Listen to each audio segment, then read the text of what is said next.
Bit of a delay there, but it is what it is, right? Can't Yeah, then control it that. should pop on now. Yeah, just now. Okay, strange. I was actually sending you a message, then I saw a white screen on half the screen. I'm like, I think that might be my computer screen. It might be. Oh boy. Yeah, I start sweating when technology doesn't cooperate. I don't know why. Uh, so, You have a physiological response, a stress response? and there we go. And here we are again talking a little bit about stress and ways we can manage over the holidays, in particular staying on our goals. So Mm-hmm. if you're joining us live, we're here with Adam Arbor, and you could pop in the comments a hello. Let us know what part of the world, or if you're from our city of Hamilton, you could pop that in there. If you have any comments or questions, that would be awesome.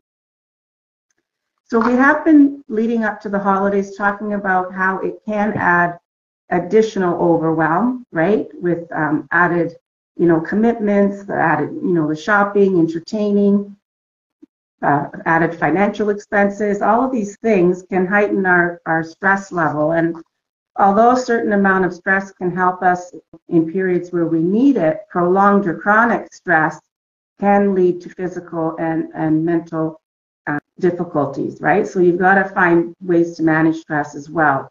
Too much stress produces that fight, flight, and I would say freeze. It can increase cortisol because that's what helps us to be able to deal with circumstances. But long term, it can cause physical and mental health issues. We did share a few things last time, I believe, like we talked about a release technique exercise, and you can go back and catch that or pop in the comments guide. And I have a guide that has 5 things that I use. I use other things as well, but 5 things that can support you in reducing the stress, increasing the calm, the peace, tranquility, so that you can enjoy and deal with things on a day-to-day basis a little bit easier. So if you want the guide, you can pop that in the comments in the replay or reach out, DM. So we shared about the release technique, and there's a PDF to help you work through that. We talked about mindful meditation and different options for that. We also touched on, as we always do, how physical activity obviously can help with managing that and helping with our health and reducing those hormones that we don't want at an excessive level in our body. I can't recall if we touched on our gut health, because with the physical activity, of course, eating a diverse and colorful, healthy food is going to benefit you and your microbiome. And we know that when our gut is not healthy, like your gut is like mom, and when mom in the household is not happy, pretty much nobody else is going to be. That gut-brain axis, they communicate constantly. So keeping that diverse, supplementing with a good probiotic, because your microbiome is changing daily, and when you eliminate, when you go to the washroom, you're eliminating some of that healthy microbiome, the healthy bacteria that's in your gut. So you need to be replenishing that.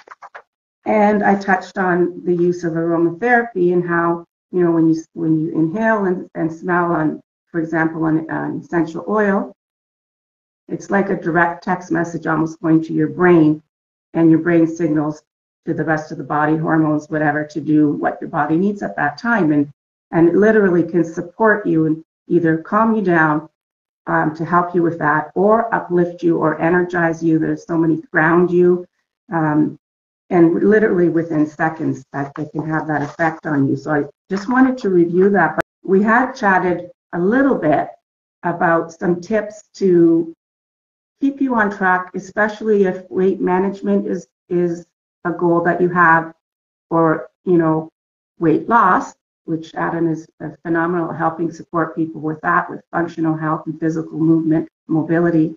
I wonder if maybe that would be a focus for today's chat, to kind of go over that. I know in your group that I'm in that group call, we kind of went over and brainstormed, kind of, well, what do people do? What are some strategies that might help, or what maybe didn't they do and then after Christmas, you're like, oh man, I had worked so hard for, and I put on 7 to 10 pounds, which apparently is an average weight gain over the holiday season.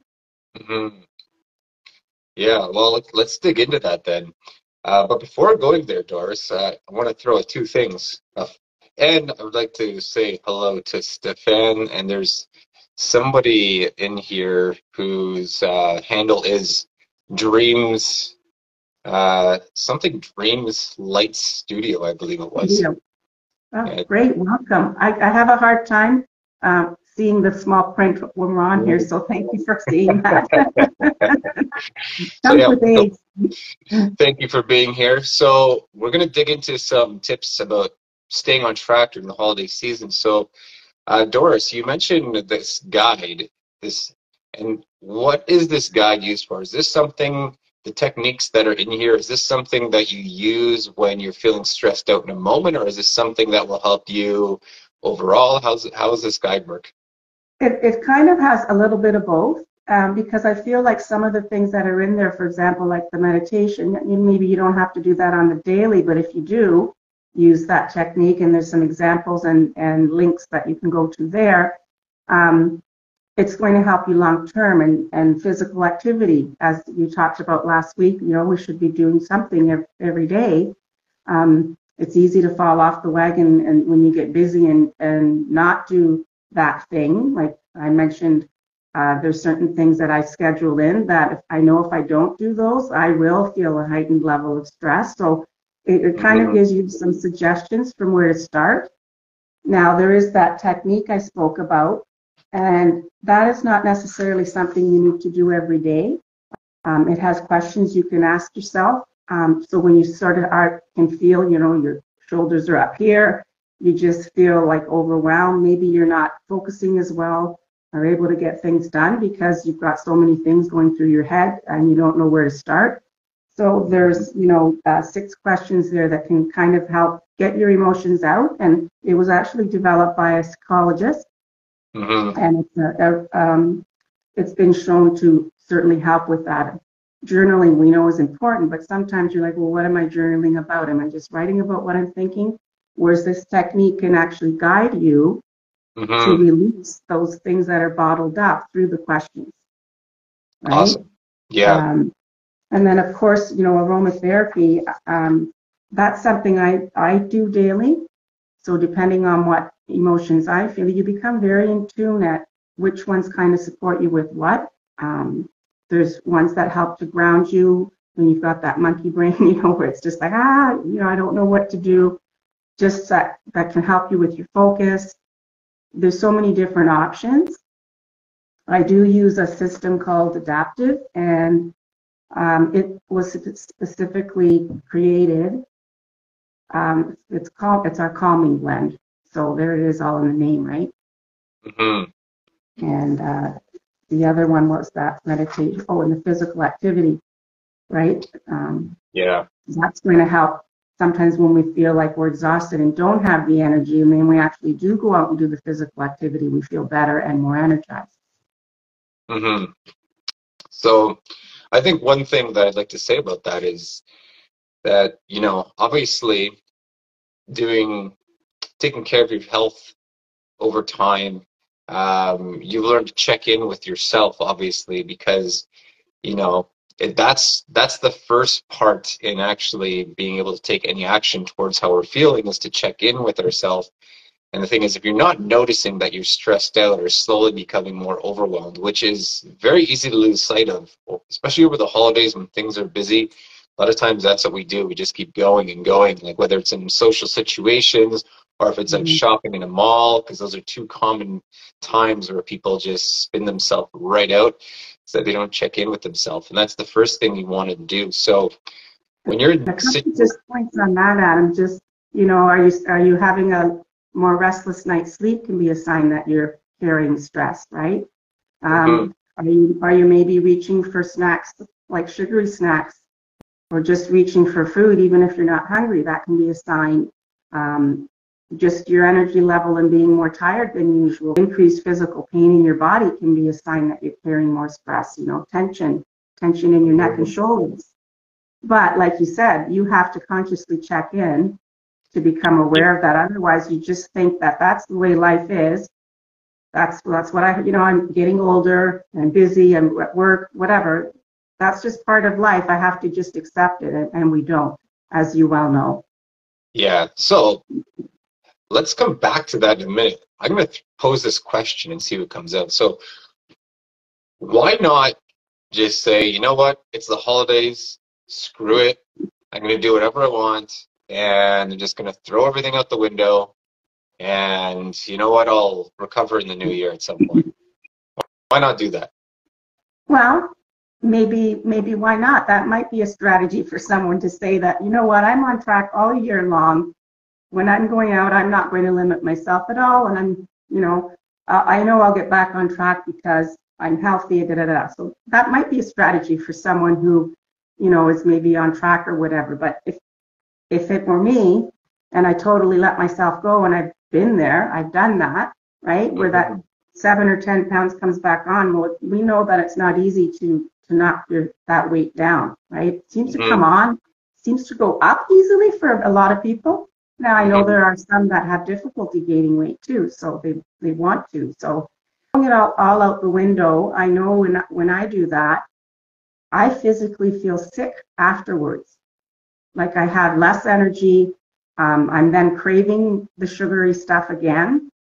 So then I'm having, those cravings, and I'm having to curb that and sort of reset. And the big thing for me is understanding that it can take one, I don't want to call it garbage because I hate calling food garbage, but one super unhealthy meal, like a drive-through I'm thinking of, to set off your whole microbiome. And your microbiome, there's new research, and I love science, it's showing that it directly affects your mood.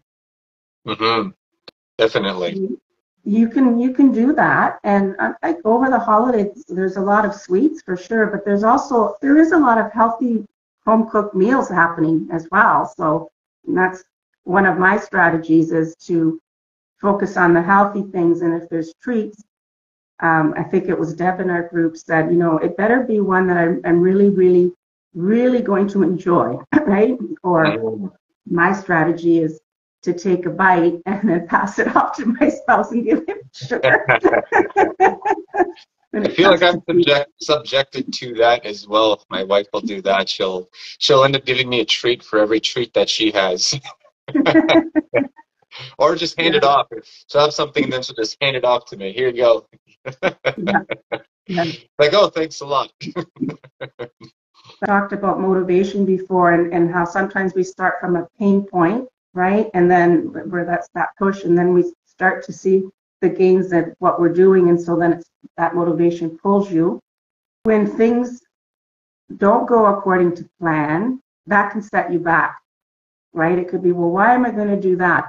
That didn't work. Well, maybe you tried it once or twice and it didn't work. You haven't given it long enough, or you haven't looked at the gains from when you started.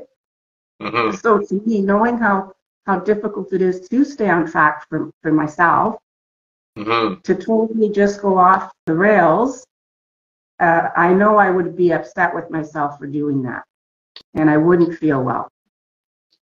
Right. So that makes a lot of sense. So, while you're going through what you're discussing about that, I was thinking about laying it out in terms of some of the repercussions. So I'm going to go through these scenarios, and I'll go through a story of myself one year and what taking action in one of these ways actually affected me for a period of time. So I'll go with the scenario that you're just talking about now. So if you let yourself go totally off the rails, right? So let's say off the rails is you're overeating every meal. So you're going to gain weight for sure, right? But if you're going off the rails during the Christmas holidays, there's lots of treats around, so you're going to be eating more sweets. And because you're eating more, like, say you started eating more sweets a week into December, well, do you think you're going to eat more sweets the second week after having some of the first week? Probably. And then the third week, you might even end up having more than you did in the second week because your body is going to start craving these sweets, right? So you have progressively more sweets as Christmas approaches. And the thing is, you're going through all these different events throughout that time. And the thing is, as you're mentioning, Doris, it's going to have an effect on your mood.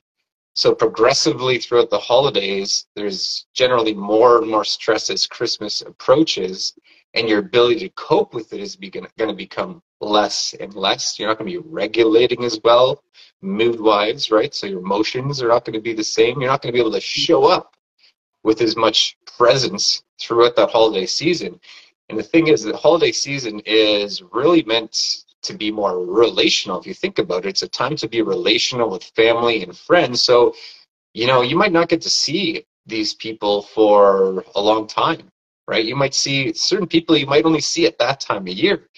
So do you want to show up and be your best self? That's obviously your choice. But if you actually put some thought into it, then you're going to realize it's like, you know what? I don't see these people very often at all. I want to be my best self and show up as my best self. And are you going to do that if you let go completely?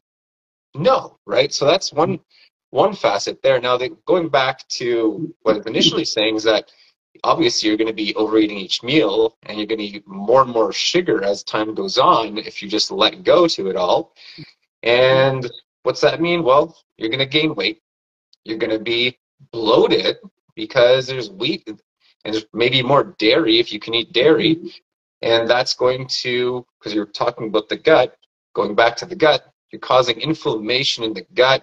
So there's going to be things getting through your gut wall that aren't exactly meant to get through, right? Because as you have that inflammation there, the gut wall doesn't work the way it's supposed to. There's gaps where things can get through that aren't supposed to be getting through. Without getting into specifics, and what happens when those things get through your gut wall? Well, your body doesn't recognize some of those things because it got through before it should have gotten through, and it's not digested enough, so your body doesn't recognize those things.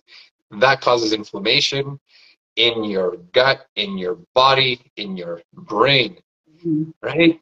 Neuroinflammation. So guess what? You have that all going on. Are you going to be your best self? No. Are you going to be as present as you could be? No. Are you going to be able to focus as well as you could? No. Is your mood going to be optimal? Obviously not, right? So it's going to have a cascade of effects that, talking about the scenario we're saying here as progressively eating more sugar, just letting go more and more, you're going to crave more, you're going to eat more progressively throughout the whole season. So that's actually all going to get worse, right? So it's all affecting your energy, because your body's fighting against all these things, right? So, and then that creates, my energy's dipping. I'm going to reach maybe for more caffeine. I'm going to reach, like you said, for more sugar to get that, spike. Then I'm going to crash back down. Like, it's just, you're going to go through life if you're doing that through life. But through the holidays, I think with a brain fog, kind of like, just sort of you're there, but not really present and fully enjoying it as you could. And if I overeat like that, I'm then for the rest of the evening like super uncomfortable. Like, I don't even want to talk because like I'm so full and I'm really uncomfortable that I'm just sort of breathing through that. And noticing the breath being heavy. Yes. And it's like, just get away from me. I'm in pain right now. Just going to say hi to Tanya and to Oma. They're watching us right now. I know you can't see the screen, guys. Tanya and your grandmother. I saw Dimitri up there. Yeah. There too. I can see that everything's all blurry when I look. So welcome. Happy to have you here. We're talking about getting through the holidays, and we're going to offer some tips up. We've thrown a couple out there, but we're more going through the journey of the holidays and what it means. And right now we're talking about, again, if you just let go, what's going to happen through the holiday season. And then where we're at right now, Doris, is I'm going to throw this question out to you. After you let go through that holiday season, where does that leave you after the holiday season? Yeah, it could potentially lead you to that cycle where you sort of became not as healthy as you'd like to be in the first place, right? Mm-hmm. It could have you, you threw it to the wind and whatever, you just sort of continue on. Or then you've got to buckle down and become more restrictive, which can be difficult to do. And so I don't think either one of us is here to say that over the holidays you need to be, don't have this. This is okay. For me, that's not the way. Some people are. They live a life where they're very regimented in what they put into their body. I'm more about balance. Mm-hmm. But you can get out of balance quickly and then sort of continue that trend. And so I think what we'd like to touch on how you can mitigate, manage, still enjoy all the things with some simple strategies that you can pick and choose which ones work for you. Mm-hmm. Like we've talked about the sweet, maybe limiting what you put on your plate and have it as the one that you know you're going to enjoy, and it's the one that grandma makes every year and it's so delicious. Or taking a couple bites, not rather than eat the whole thing. Another thing that I try to do before, we should be doing it every day, is just like our water. Make sure you're getting enough water, because sometimes when you're busy and in the mall or shopping or extra busy at work trying to get things done, maybe you have a few days off and you've got to get more work done. I know that's me. I forget to drink water because I'm busy, and then I'm at the end of the day or in the afternoon, I get that brain fog because your brain will actually shrink if you don't have enough hydration. So that's one simple thing you can be mindful of is, okay, have a little extra water, or be mindful and intentional about it. Yeah, and I'll throw this in there that I've literally had sometimes multiple coaching calls. Usually it's done within one, but to sit down and meticulously plan how a person is going to get their water on track if they just struggled with it for, who knows, some people struggle for years. When we get down to the specifics, so depending on what it is, it can be a lesson for anything. Sometimes you need to get down to being very specific, set a routine, try it out, make a plan that you think is going to work great for you. And sometimes you have to revisit that to iron it out, which is why, in terms of health, say water, getting your water on is one part of your health plan. Then, if you take that and apply it step by step to these different areas in your life, well, guess what? You're going to learn in the process, and you're also going to progressively get these things on track. That's really what health is about, gaining health and like building your health. It's one step at a time, maybe a couple little steps at a time, and learning throughout that process. So you end up stacking these things over time. That's how you improve your health. But before we get into the more of the tips, Doris, I just want to say a couple things in terms of this process here quickly, okay? Sure. Staying on the whole letting go of everything, going through the holidays, well, if you do that, you're also setting up that pattern, right? You're setting up this pattern of just not being what I would say is intentional. And this is, I think before we get into all these tips, I think this is a very overarching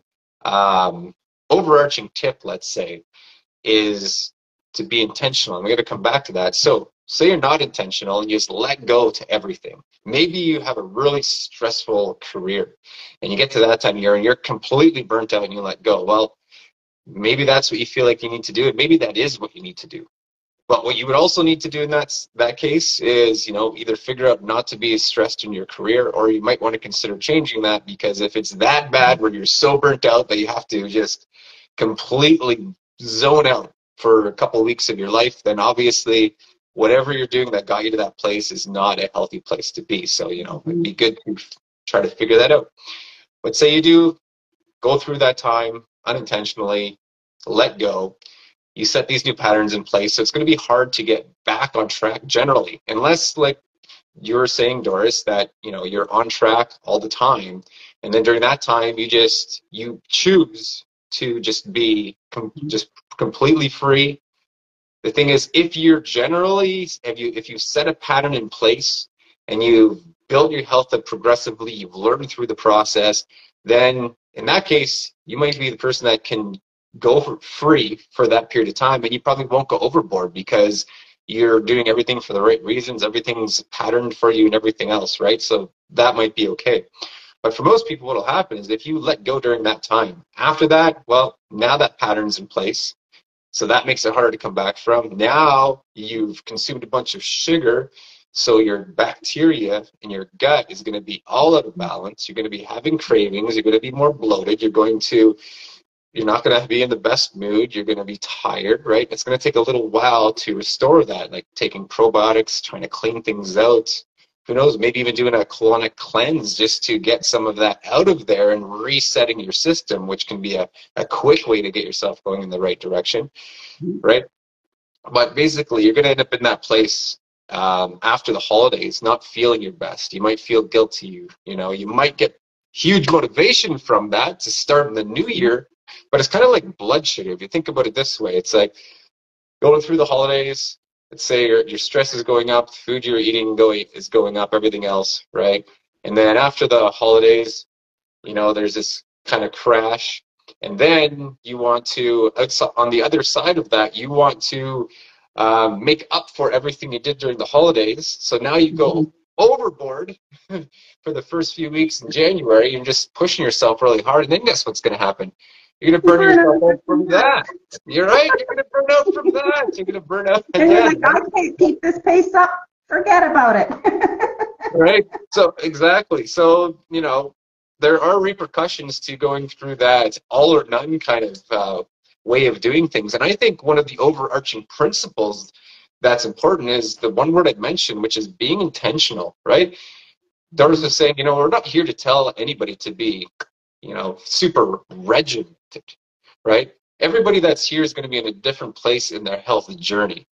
But one thing that we can all do is be as intentional as possible. Know where you want to be going, know what you're trying to accomplish.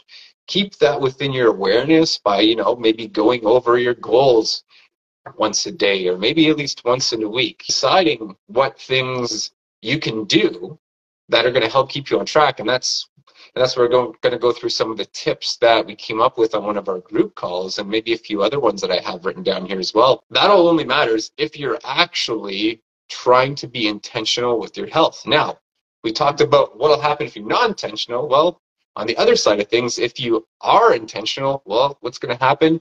Well, you're probably going to be a little bit more mindful about what you're eating. You won't end up consuming as much sugar.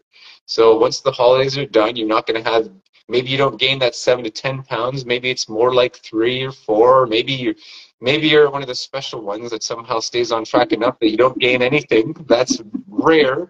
Usually, even if you didn't have a surplus of calories over the holidays and you've moved enough somehow throughout that time, you're going to probably, unless you didn't indulge in any treats at all, you're going to have some level of inflammation in your gut from all that. So your weight's going to be higher even if you didn't gain body fat. Just throwing that out there. Mm-hmm. But if you are intentional, guess what? You're going to feel better. You're not going to have gained as much weight. You're not going to throw off your gut as much. You're not going to have as many cravings. You're not going to feel so bad. You're going to show up better while you're hanging out with your family and your friends, which is so important, again, because some of these people you're only going to see one time in a year potentially, right? And this is true for a lot of people where you actually only see certain family members once a year. So do you want to be in a good place? Do you want to be your best self at that time? Well, probably, right? If you're listening here, I'm sure you're the type of person that would want to be your best self at that time. How are you going to do that? Well, it's going to take some intentionality and maybe knowing yourself and figuring out how to keep yourself on track within reason, because the holiday is about joy and relationship and not letting go, but letting a little loose, going with the flow of things, right? So you want to be able to do that and feel good about it. Thing is, if you're a person that does have health goals that you're trying to strive towards on a regular basis, you're not going to feel good if you totally let yourself go, because it's not in alignment with your values. So you can't be your best self if you totally let go, but you're also not going to be your best self if you're trying to be regimented through the holidays, because that's almost an impossible situation, right? So you kind of have to find the middle ground. That's going to create stress, right? It's going to create stress because you're wanting to let go a little bit, and so in that case, you're, instead of being present, is the word I'm looking for, present with the people around you, you're in there having this battle in your head. Should I have that treat? Shouldn't I? Should I have that treat? Shouldn't I? Right? You don't want to be doing that. And I think, I think some of the tips we go through today are going to help with that, because part of it is being planning ahead. So you don't want to be sitting there thinking, should I have this? Should I not have it? If you want to keep yourself out of that predicament, you can do that by knowing what your rules are for yourself or the boundaries you have in place about food, let's say, right? You'll know right away. It's like, okay, I think one of the ones that came out in a group call is actually I think I threw this one out there. It's like maybe you have a certain number of treats. If it's a bigger treat, you have like after a meal you have no more than one. If it's a smaller treat, maybe you have three. And that's a rule that could work for somebody, right? Yes. Doesn't mean that would work for everybody. But if we all take a little bit of time to think about ourselves and think what rules are going to help us in our particular situation, that's what's going to help you the most. So we're going to throw some tips out. You want to really sit down with these things and think about that. It's like, right, what is it? Today is the 15th, right? It's only Yeah. 10 days away from Christmas. Things are getting busy already. Now, if you're trying to stay on track with your health, what I'd suggest is just take a little bit of time. It doesn't take a lot of time. Take a little bit of time and figure out what your rules are for this holiday season. That's just going to help you get through and be a little bit better than you would have if you didn't. And it can make a pretty big difference, just by sitting down for 15 minutes and deciding what'll work for you. Maybe that means you end up eating 30% less treats and you don't even notice that it happens, but it does because of the rules that you set out for yourself. And then you feel a little bit better about yourself. You're more in alignment with your values. You're more in control. You made the decision, right? Mm-hmm. And even just linking it, something you mentioned with the planning, listen to these tips. You can also look online and look for, Google it, and they might have other ideas as well. And then just pick the ones that you think you can do rather than set yourself up with the ones that you can't do. I remember in the group call you mentioned about if you are going to eat the treat, because sometimes treats are out before a meal. Mm-hmm. In our household, we always put the desserts out at the end of the meal. Mm-hmm. Now, having said that, we have, our one son where we have everything out when the girls come and they pick and choose because they don't want them to eat to the point where they're full or like quite full where they're done. They know when they're done. We never force them to eat. When they're full, they're full. But then if you have the dessert afterwards, they're now eating more than they would have if the dessert was part of that whole meal. If that makes sense? Yeah, like if It's they like knew dessert was coming kind of thing. they'll eat till they're full, but then if you put the dessert out after, they're now eating beyond to where they would have eaten had that been out with the regular meal. They would have just eaten, a combination of the food and the dessert, right? Or they might, like Zoe will save her dessert for last, but if it's not sort of there, as adults, I think we do that too. We eat, through the meal, da da da da da, and we're full, and then the dessert comes, and it's like, well, how do I say no to that? But I think one of the things you said is it might be better absorbed or less of that sugar spike if you are having it with your meal instead of just by itself at the beginning of your meal. Yeah, and that's actually one of my rules that I follow all year round, and I don't find it hard to follow. And it's not that I follow this rule 100% of the time, but like most things, if you follow these things at least 90% of the time, it makes a big difference. So one of my rules that I follow is to eat protein first most of the time, right? So that means that, you know what, I'm not going to be having sugar or these treats in between meals because I won't have it until I actually eat some real food, right? Some protein, maybe some other things too, but usually it's after a meal because normally if I'm eating protein, that means I'm eating a full meal, like a primary protein source, right? Even if it's a vegetarian source, it doesn't matter. It's like if I eat beans first and that was the protein and carb source that I was having, then it's still a meal. But basically I have a meal before I have treats. And it's a really easy rule to follow.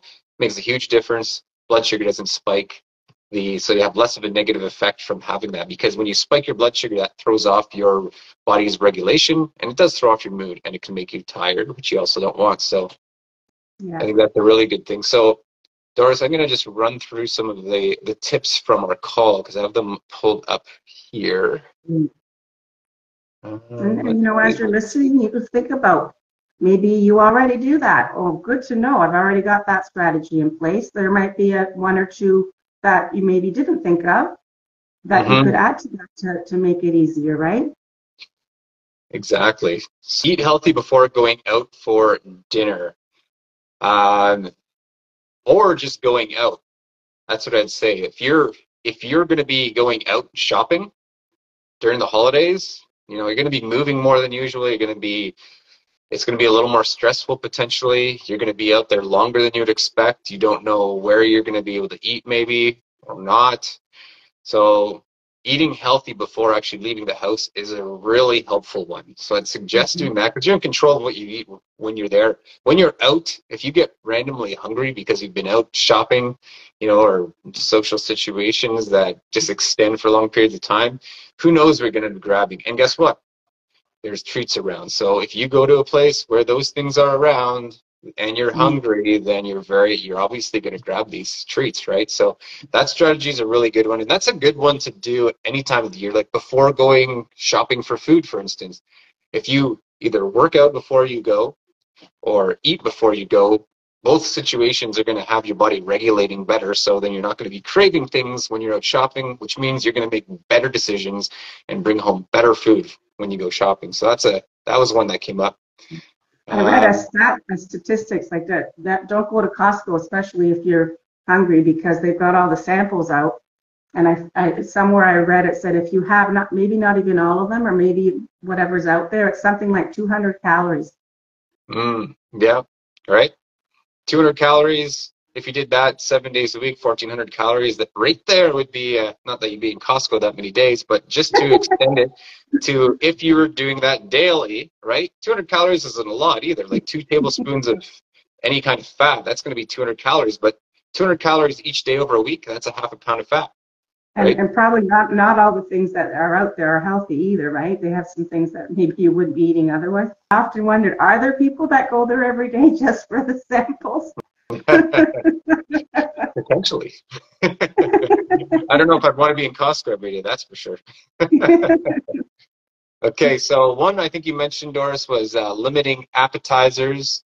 Yes, that's my downfall. I love appetizers. I love them. Already full, and then the main course comes, and everybody's been working so hard to prepare this beautiful meal. So then, even though you're already full, you eat anyways, right? So my strategy is, again, make sure it's an appetizer that I know is one of my most favorites, and just putting less on my plate. And I'm going to run through these quick just in case, because I have somebody coming over here with the delivery of a dresser and a couple end tables. So I'm going to run through these just in case they show up, okay? So, because I just realized that time it is, and they're going to be here for around 2 and probably a little early. Okay.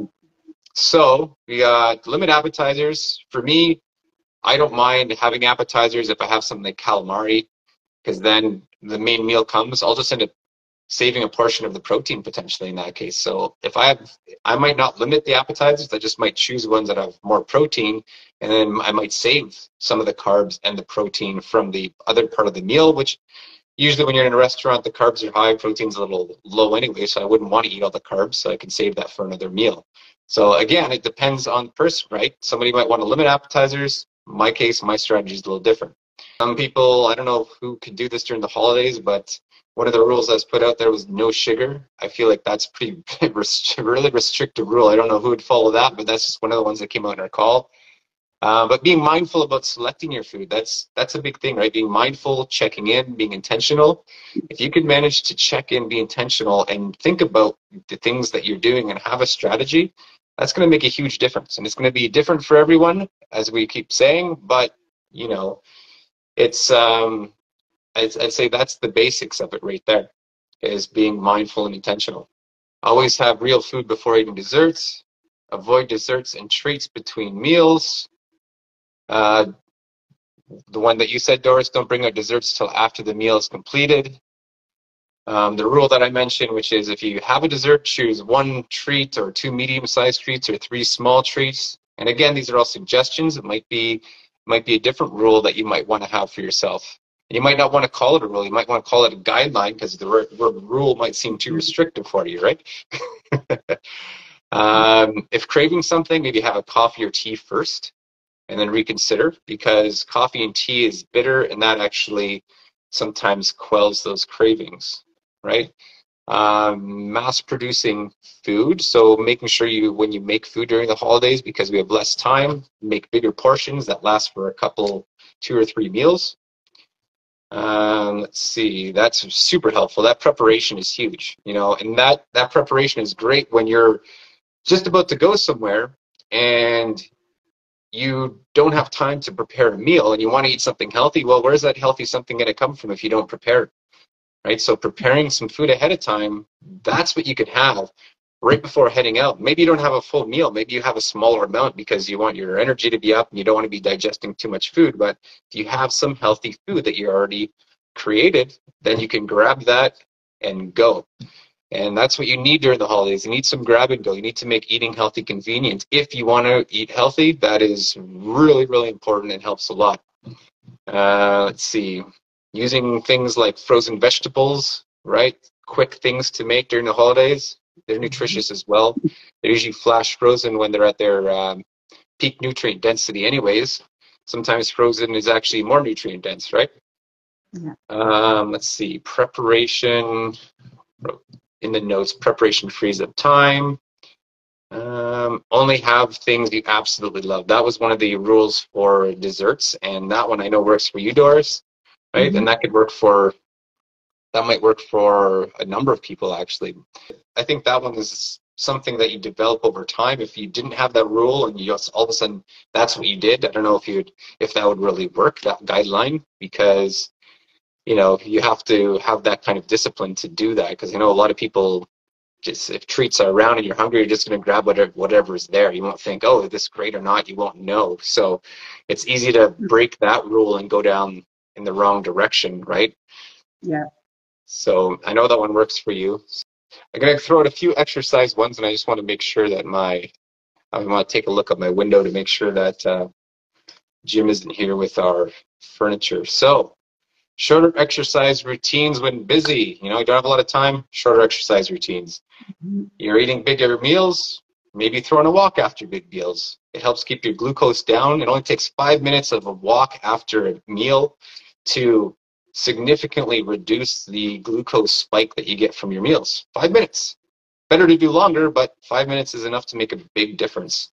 And that has a big impact on your health, right? It's a good thing to do after all your big meals. And it's a great way to get together with family, friends. It's a little colder this time of year. Maybe dress a little warmer, get out there. And it's a great time to maybe talk, go out in nature. Lots of good things about that. Mindfulness, we already talked about that. Staying hydrated in between meals. Try not to drink too much with your meals. It's not great for digestion. Staying active, limiting alcohol. I think we got through a lot of it right here. Managing stress, we talked about that a lot last time because that makes a big difference, right? And there is one thing I wanted to say about that is, in terms of managing stress, imagine all the stuff we're talking about, blood sugar going up, progressively eating more sugary foods, the gut-brain axis, your mood being off, all of these things that get worse and worse and worse, your ability to handle stress, like all of that becomes worse if you just let yourself go, and you might not. All right, so my delivery guy is here. I'll go down in a minute. So, you're not going to feel your best, and your ability to handle stress is not going to be as good. So what's going to happen is you're going to make further poor choices, and your sleep is probably going to get thrown off. This is what I wanted to say. Your sleep will get thrown off, and your cortisol levels are higher. And when your cortisol levels are higher all day long, when it comes to the night, maybe you won't be able to, even if you have a good wind down routine, which a lot of us don't, your cortisol levels are high and you don't sleep as well. And that cycle continues too. And then your gut being off doesn't allow you to sleep as well. There's a lot of factors. Inflammation, more, you don't sleep as well, right? So you don't feel refreshed. It's a bad cycle, which you don't want to get in. And that will happen if you're not intentional. If you are intentional, there's still going to be some of that during the holidays, but probably not as bad.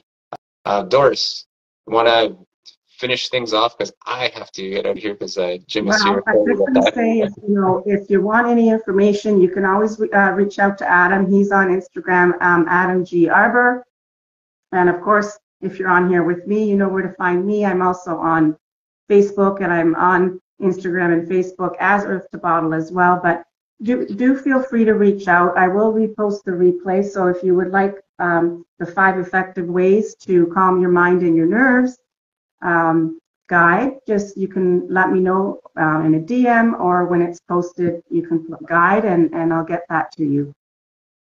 Right on. Awesome. Well, I'm gonna head out. Happy holidays, everyone. Thank you, Doris. Thank you. I just sent a message and it kind of cut out while I was doing that. So if you want to reach out to me, Instagram is the way to go. Adam G Arbor, ARBOUR. Doris, maybe you want to let people know where they can reach you. As for Yeah, me, I did that. I'm going to I sign off did right that now. and mentioned you too, but Oh, thanks. yeah, please feel free to reach out. I mean, a discussion, questions you might have, all of that is free, so you have nothing to lose and everything to gain, some ideas, right? We're here to help and support people.